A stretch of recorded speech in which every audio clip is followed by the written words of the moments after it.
Good morning and welcome to Trade Talks. I'm your host, Jill Malandrino, global markets reporter at Nasdaq. And joining me is Dave Weisberger. He's the head of equities over at ViableMkts. It's the first Wednesday of the month, and that means Dave and I are going to be talking about the monthly market structure resolution update. Try saying that fast a few times. So for this edition, as always, thank you for joining me.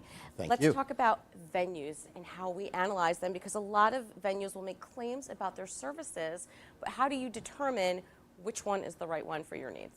Well, the single most important thing when you're thinking about venues, whether that be exchanges, pools, market makers, etc., is what you measure is what you want to use it for. So it's all about context. If you're looking to try to understand what venue has the best displayed liquidity, measure displayed liquidity. If you're looking to understand if you access that displayed liquidity, what happens next, then measure what happens next relative to displayed liquidity. It's common sense, but it doesn't tend to happen very often. I mean, if I'm shopping for a car, I don't look at Lamborghinis if I'm looking for an SUV, and vice versa.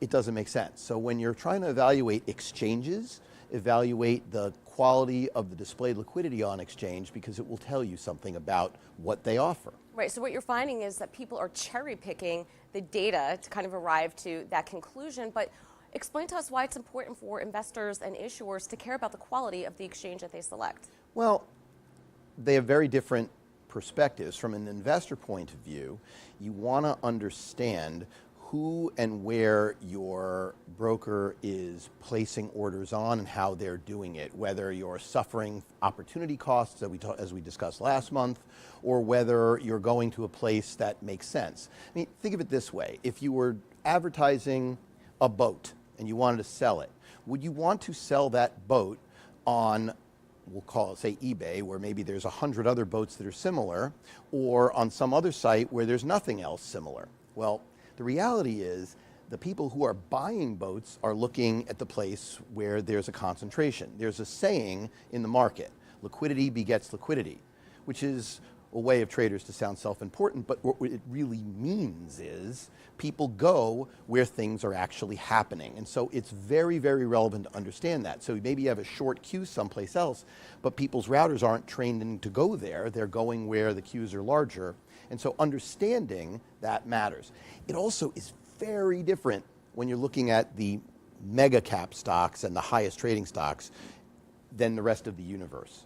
And that's where I focused on, is trying to do equal weighted analysis so you can understand what's happening at each individual symbol and in the aggregate, but in a way to understand the actual trends that are going on. All right, well, let's talk about liquidity and properly understanding that, because in the blog that you wrote this month, it focuses on rebates and liquidity. Right. So let's get your thoughts around that, because it seems that every market structure conference that we attend, that is always a hot topic on basically every panel that you listen to. Well, there's two massive overstatements, almost outright lies made about rebates that I just want to be very clear about. Now, the first one is that rebates inherently have a conflict of interest.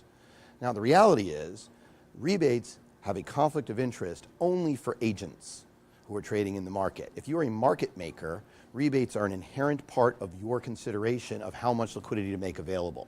To the extent that there is a rebate, you will make that incremental amount based on the curve of what you're doing more available. It is axiomatic. It cannot be argued, because that is what it is, right? It's part of your economic decision, the same as any other economic decision. The conflict of interest happens when rebates are not disclosed by an agent. And now there are serious issues there, but I've said many times, it's disclosure that is the best solution for that.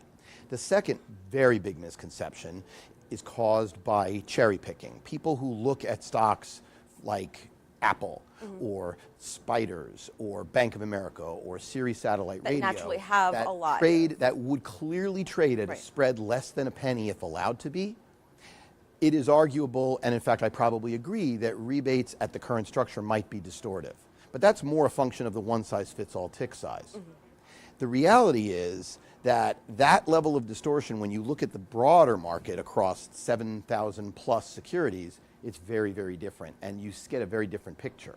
And that's what I talked about in the blog this month. Right, but it also goes back to what we discussed last month. One size does not fit all, and these different tiers based on how much the securities do trade makes a big difference. Right. And you need to incentivize people to provide that liquidity, especially in incredibly thin names? Well, the reality is I hate the word need, but certainly desire is the right word. When you look at the liquidity provided, the market share, the quote quality of markets, it jumps off the page at you. So I did a cross-sectional look. And when you do it that way, and you look at it on an equal weighted basis, the charts and graphs are quite compelling. They basically show that the primary listing exchange today, in every case, has the best quote quality, defined, by the way, as participation at the MBBO, both volume and size, setting the best price at the MBBO, and the average spread relative of each individual exchange relative to the average spread in the composite.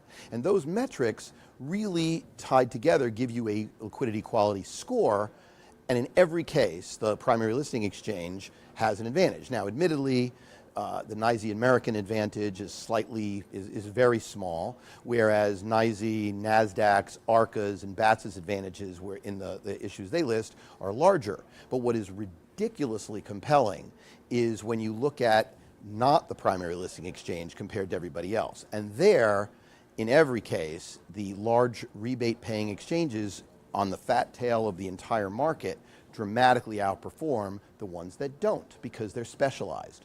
So Boston is a specialized exchange that does an incredible job in stocks where 1 cent might very well be too wide.